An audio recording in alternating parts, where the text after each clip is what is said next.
I always have some kind of feeling to Korean American because my son, both sons are Korean American. So I know they're confused by their identity living in here. So whenever the Korean American director asks me to do something, I feel like I should do it for them. They're like my son. 사실 뭐 이 내용은 연예 뉴스를 넘어서 사회면에까지 확장이 된 좀 화제가 됐던 내용인데 양지은 변호사, 윤여정 씨가 큰아들이 동성애자다라고 얘기를 했어요. 그렇습니다. 예. 이 뉴스를 보고 많은 분들이 좀 많이 놀라셨을 것 같아요. 한국에는 사실 좀 이야기를 안 하고 노출을 꺼려했던 것 같은데 이 큰아들이 2000년에 커밍아웃을 했다라는 거예요. 예. 그래서 뉴욕에서 동성 결혼이 이 합법화가 됐을 때 그때 뉴욕에 온 가족이 가서 축하해주고 이렇게 결혼식을 했다라고 이제 밝히기도 했고요. 예. 지금은 내 아들보다 이렇게 배우자, 이 사위를 더 사랑한다라고 하면서 굉장히 애정 어린 이러한 이야기를 했는데 아들이 이제 동성애자라는 그 고백 자체가 한국에서는 굉장히 좀 이슈화가 될 수밖에 없기 때문에 이걸 발표하기 전에 좀 많은 고민을 했을 것 같기도 해요. 예. 그럼에도 불구하고 본인 아들과 또 사위에 대한 애정이 있기 때문에 이런 고백이 가능한 것 아닌가 싶습니다. 아들은 동성애자고 결혼을 했다고 합니다. 미국에서. 그래서 아들보다 사위를 더 사랑한다라고 얘기를 했습니다. 그런데 이런 고백을 한 배경을 보니까 이번에 출연한 영화하고 좀 관련이 있더라고요. 그렇죠. 이번에 지금 윤여정 씨가 출연한 이 헐리우드 영화 이 결혼 필요연이 이와 같은 내용을 담고 있기 때문에 더 주목을 받고 있습니다. 윤여정 씨가 이제 역할을 맡은 것이 이제 할머니 역인데 손자가 바로 그 성소수자입니다. 성소수자가 이제 가족들의 기대를 받으며 성장해 오는 그 과정에서 이제 위장 결혼을 하는 그런 내용을 담고 있는 영화입니다. 이 부분에서 이 영화에 대한 홍보에 나서면서 자연스럽게 윤여정 씨의 어떤 가족과 관련된 이야기도 함께 나온 것이다 이렇게 볼 수 있을 것 같습니다. 예, 한국계 미국인 감독이 연출했고 동성애자 손자를 둔 할머니 연기를 윤여정 씨가 이번에 했다는 건데 그러니까 영화가 남다를 수밖에 없는데 실제 대사도 감독과 함께 본인의 경험을 좀 곁들여가지고 쓴 대사가 있다면서요. 그렇습니다. 이 극 중에서 윤여정 씨가 본인의 손자 역할을 하는 배우에게 너가 누구든 간에 너는 내 손자야 라고 이제 이야기를 하는 장면이 나오는데요. 이것이 감독과 상의를 해서 윤여정 씨의 아이디어가 들어간 그런 대사라고 합니다. 본인이 이제 손자에게 이야기를 하는 것이 사실은 본인의 실제 삶에 대입해 봤을 때는 아무래도 이제 아들에게 하고 싶은 말이겠죠. 그러다 보니까 그러네요. 그 대사 자체가 내 삶에서 나온 것이고 그게 영화에 들어갔으면 좋겠다라고 생각을 했고 또 도움이 될 거다라는 생각 하에 감독과 상의해서 이렇게 정했다라고 합니다. 예, 네가 누구든 너는 내 손자다. 이게 감독과 함께 윤여정 씨가 같이 참여해가지고 썼던 대사라고 합니다. 그런데 임주혜 변호사님, 한국적인 사회 인식을 감안하면 이렇게 고백하는 게 쉽지는 않았을 것 같습니다. 걱정 많이 했을 것 같아요. 그렇죠. 사회적인 시선 많이 변했다고 해도 아직 쉽지 않은 선택임은 분명할 것 같습니다. 윤여정 씨도 이런 부분을 걱정을 했어요. 한국에서의 반응이 어떨지 모르겠다. 나에게 책을 집어던질지도 모르겠다. 이런 내용을 인터뷰에서 언급하기도 했는데 그만큼 고심한 흔적이 보입니다. 사실 윤여정 씨는요. 1987년도에 이혼을 하고 두 아들을 홀로 키워왔는데 이 1980년도만 해도 이혼에 대해서도 사회적으로 시선 곱지만은 않았거든요. 이런 시선을 고스란히 느껴온 그런 본인이기 때문에 이런 결정을 하기까지도 또 많은 고민이 있었을 것이고 하지만 용기를 내어서 이런 부분을 밝힌 것이 아닌가 생각이 됩니다. 예, 한국에 돌아갔을 때 책을 집어 던질지도 모르겠다. 마음을 열기는 바라지만은 여전히 모르겠다. 그러면서도 이 내용을 공개를 했습니다. 서변호사, 그러니까 미국에서는 굉장히 이 윤여정 씨에 대해서 경의를 표한다 이런 반응도 나오더라고요. 네, 그렇습니다. 이제 대표적으로 예일대 교수로 재직을 하고 있다라고 하는 나종호 교수가 여기에 대해서 또 메시지를 남겼습니다. 그래서 이런 한국의 그런 굉장히 보수적인 사회임에도 불구하고 여기서 부대끼면서 살아가는 이러한 사람에게는 엄청난 용기가 있어야 하는 일을 했다는 것을 알기 때문에 경의를 표한다라는 그런 표현을 하기도 했습니다. 예. 이제 결국 동성애와 관련해서는 아무래도 우리나라는 아직까지는 뭐 미국이나 혹은 유럽 국가 국민들이 받아들이는 것보다는 상당히 보수적으로 그렇죠. 인식을 하고 예. 조금 쉽게 받아들이지 못하는 경향들이 많이 남아 있는 상황입니다. 거기다가 이제 이런 너무나도 유명한 대배우가 자신의 자식의 그런 소수적인 성적 지향에 대해서 공개적으로 발언을 한다는 것은 뭐 일반인의 경우에도 힘든 일이지만 더더욱 힘든 일이 아닐까, 이런 이야기들이 나오면 사실 뭐 좋은 이야기든 혹은 쓴소리든 상당히 많은 이야기들이 나올 수밖에 없는 예. 그런 입장임에도 불구하고 이렇게 당당하게 이런 사실을 밝혔다라는 점은 뭐 누가 보더라도 무척 용기 있는 일이다라고 예.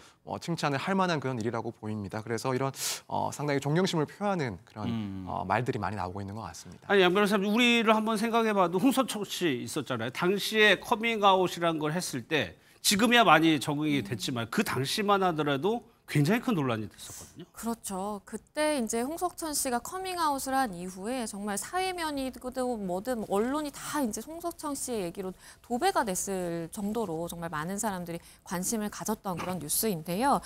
이 나종효 교수가 홍석천 씨에 대해서도 굉장히 좀 칭찬을 했습니다. 왜냐하면 그때 당시 2000년도였는데 홍석천 씨가 커밍아웃을 한 이후로 한 20여 년 동안 커밍아웃을 한 연예인이 단 한 사람도 없다라는 것은 그만큼 홍석천 씨가 얼마나 용기 있는 이런 고백을 그러네요. 한 것인지를 보여주는 것이다라고 이제 이야기를 하기도 했고요. 실제로 홍석천 씨가 지금은 왕성한 뭐 방송 활동도 하고 지내고 있지만 당시 고백으로 고정 출연이던 뭐 6개의 프로그램에서 하차하고 3년 동안 아예 방송에 나올 수 없는 그런 굉장히 힘든 상황을 겪기도 했거든요. 예. 하지만 본인의 이제 뭐 심장에서 가리키는 마음에서 이야기하는 그 울림을 무시하고 싶지 않았다라면서 이제 고백을 그때 당시 했었는데 글쎄요. 이제 보는 시각이 굉장히 좀 다양하기는 하겠지만 이렇게 유명인들이 커밍아웃 하는 것 자체가 조금은 사회 변화를 이끌 수도 있겠다라는 생각도 듭니다. 예. 아들보다 사위를 더 사랑한다고 윤여정 씨 얘기했는데 결혼했다고 저희가 말씀을 드렸습니다. 그럼 임재범 선생님, 결혼식은 언제 올린 겁니까? 정확하게 언제 결혼했는지까지는 알려지고 있지 않지만요. 추정은 가능할 것 같습니다. 이 아들이 2000년도에 커밍아웃을 했다 이렇게 인터뷰를 2000년에? 통해 인터뷰를 통해 밝혔었고요. 뉴욕 중에서 이제 결혼 평등법이라고 해서 2011년 이제 7월부터 이 동성 간의 결혼이 합법이 되었습니다. 예. 뉴욕주에 가서 결혼식을 올렸다라고 이제 윤여정 씨가 언급하고 있는 만큼 2011년도 7월 이후 시점에 합법화된 시점 이후에 뉴욕에서 결혼식을 올린 것 아닌가 이렇게 추측이 되고 있습니다. 그러네요. 2011년부터 법적으로 인정이 됐으니까요. 그럼 서 변호사, 우리나라는 사실 미국과 사회적인 뭐 규범적인 게 많이 다르긴 합니다. 지금 우리나라는 동성 결혼이 안 되는 거죠? 네, 그렇습니다. 법적으로는 동성 간의 결혼을 인정하지 않고 있습니다. 물론 이제 조금씩 이런 제도적인 측면에서 뭔가 보완이 있긴 합니다. 예를 들어 이제 작년 같은 경우에 대법원 판례가 하나 나왔었는데 예. 이 동성 배우자도 건강보험의 그 피부양자로 등록할 수 있다라는 판결이 나오기도 했습니다. 하지만 이런 일부적인 내용 말고는 사실 법적으로는 이 동성 간의 그런 혼인 자체는 인정이 되지 않고 있는 상황이고요.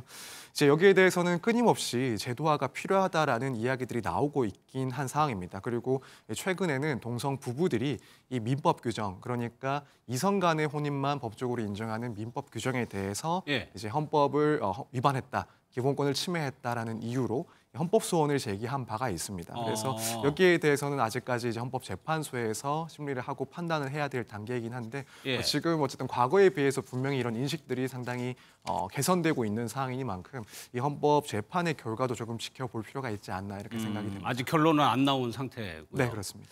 이 고백이 있고 난 이후에 윤여정 씨가 아카데미 여우 조연상 수상한 적이 있죠. 그때 인터뷰를 보니까 조금 짐작할 수 있는 말들이 있었다라고 하던데 어떤 내용이었어요? 그렇습니다. 이 2021년 당시에 아카데미 시상식 이후에 한 언론과 이제 인터뷰를 하면서 사람을 분류하거나 나누는 건 좋지 않다. 무지개도 7가지 색깔이 있는데 여러 가지 색깔을 존중하는 게 중요하다라면서 남성, 여성, 백인과 흑인, 황인종, 뭐 게이가 아닌 사람을 본인은 구분하고 싶지 않다. 않다. 뭐 이런 이야기를 했어요. 예. 이것이 그때 당시에는 이렇게 좀 평등을 강조하는 이야기구나라고 들렸었는데 이제 2000년도에 이렇게 본인의 아들이 커밍아웃을 했고 이런 것들을 이제 고백을 하다 보니까 그때 당시에 윤여정 씨의 마음이 어떤 상황에서 이러한 인터뷰를 응했을지 조금 짐작이 가는 부분이 있고요. 이렇게 무지개가 7빛깔 아름다운 색깔이 있듯이 우리가 모든 색을 합쳐서 다 아름답게 만들어야 되는 것이 우리의 소명 아닐까라는 생각을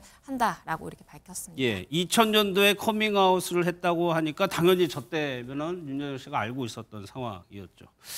아시다시피 윤여정 씨는 이혼 후에 홀로 2 아들을 키워온 걸로 알려져 있죠. 그래서 좀 각별합니다. 2 아들에 대해서 애정이. 언급한 내용 좀 들어보도록 하겠습니다. I'd like to thank to my 2 boys who made me go out and work. So, beloved son, all and all, this is the result because mommy worked so hard. 저도 인터뷰에서 2 아들을 키우기 위해서 한국에서 다시 연기를 시작하는 과정이 힘들었던 인터뷰를 본 적이 있었는데 임주엽 그러다 보니까 2 아들이 뭐 누구나 다 마찬가지겠지만 특히 더 각별한 것 같아요. 네, 남달랐던 것 같습니다. 특히 그 2021년도에 오스카에서 여우조연상 수상할 때 이 수상소감, 영어로 유창한 이 수상소감 자체도 눈길을 끌었지만요. 그 내용도 정말 많은 이들에게 울림을 주었는데 이때도 이 2 아들을 언급했습니다. 이 2 아들이 나를 일하러 나가게 했고 결국 열심히 일해서 내가 오늘 오스카를 받을 수 있었다. 이 내용을 보자면 얼마나 이 2 아들을 각별하게 생각하는지 여지없이 드러나는 것 같은데요. 사실 이 1987년도에 이혼한 이후 홀로 2 아들을 키우는 과정 녹록치 않았다고 여러 차례 방송에서도 언급을 한 적이 있습니다. 결국 사실 연기를 다시 시작하게 된 건 돈 때문이었다. 이 아이들을 잘 키우기 위해서 금전적으로 나는 돈을 벌었어야만 했고 이 돈을 벌기 위해 열심히 연기를 하다 보니까 오늘날 내가 있었다. 이런 이야기들 방송을 통해 자주 접할 수 있었는데 그만큼 2 아들에 대한 마음 각별하다는 거 확인할 수 있었습니다. 그럼 양 변호사님 주말 사이에 이 고백이 나오고 우리나라의 반응 여론은 좀 어떤? 응원하는 목소리가 굉장히 많은 것 같습니다. 일단 성소수자 부모 모임에서도 이렇게 유명한 사람들이 이런 고백을 하거나 커밍아웃을 하게 되면 성소수자 내지는 성소수자를 둔 가족들의 입장에서 너무나 큰 힘이 된다라고 이야기를 하기도 했고요. 누리꾼들은 뭐 앞서가는 사람이다, 멋지다라는 이야기도 하고요. 여러 동성애자들에게도 큰 힘이 될 것 같다. 그리고 한국에서는 이렇게 유명인으로서 이런 고백을 하는 것이 참 쉽지 않은데 대단하다라는 이야기도 하고요. 그리고 멋진 엄마를 둔 아들들이 좀 부럽다라는 이야기도 있었습니다. 그러니까 특히나 성소수자들은 이렇게 드러내고 살지를 못했죠. 그 드러내는 분들 아주 일부 분이었고 특히나 감춰져 있던 그분들에게 조금 용기가 됐을 것 같기도 하고요. 네, 그렇습니다. 사실 뭐 이런 통계 자료들을 봤을 때 심지어 가까운 가족에게도 자신의 그런 성적인 지향점을 얘기하지 못하는 경우가 무척 많은 그런 통계 자료들이 있습니다. 그렇다면은 이런 가족들 외에도 사실 주변의 지인이나 혹은 아는 사람에게 이런 사실들을 당연히 이제 말하지 못하고 숨기는 비율은 훨씬 더 많을 거라고 예상을 할 수가 있고요. 그러다 보니 아무래도 이렇게 유명한 대배우가 이런 남들이 할 수 없는 그런 이야기들을 자신들을 대변해서 이런 발언들을 했을 때 느낄 수 있는 그런 감정은 상당히 클 거라고 생각이 됩니다. 그런 분명히 감사하는 마음도 한편으로는 존경심 이런 것들이 상당히 있지 않을까. 덕분에 이런 일을 계기로 해서 또 한편으로는 사회적인 인식이 개선될 수 있는 그런 시점이 또 될 수 있기 때문에 이런 점을 고려하더라도 상당히 큰 감동을 받았을 것이다라고 생각을 하고 있습니다. 윤여정 씨가 올해로 벌써 77세라고 합니다. 그런데 지금 뭐 행보를 보면 이번에도 영화 촬영 때문에 인터뷰한 거고요. 임주엽 선수 77세임에도 계속적으로 행보 또 거기에 파격 행보가 좀 이어지고 있는 것 같아요. 그렇죠. 사실 윤여정 씨 하면은 어록으로도 유명합니다. 많은 이들에게 울림을 준 그런 어록들이 있는데 저도 참 인상 깊었던 그런 부분은요. 67세 때 한 말씀이신데 나도 67세는 처음이라서 이것도 새롭게 살아보는 그 과정이다. 그러니까 77세도 다시 또 처음이신 거죠. 언제나 새로운 그런 행보를 이어가고 계신 것 같습니다. 또 이런 말씀도 하셨었어요. 인생은 원래 불공정하고 불공평하다. 그렇기 때문에 서러움이 있을 수밖에 없는데 나는 예. 그 서러움을 계속해서 극복해왔다. 그러니까 이렇게 77세도 이렇게 왕성하게 활동을 계속해 오시고 사회에 어떤 울림을 주는 행보를 이어갈 수 있는 건 그만큼 계속해서 도전하고 안주하지 않기 때문이 아닌가 싶습니다. 알겠습니다. 한국에 돌아왔어도 뭐 여러 언론 인터뷰가 시도가 될 것 같은데 여기에 대해서 좀 추가적으로 윤여정 씨가 어떤 설명을 할지도 좀 궁금해집니다.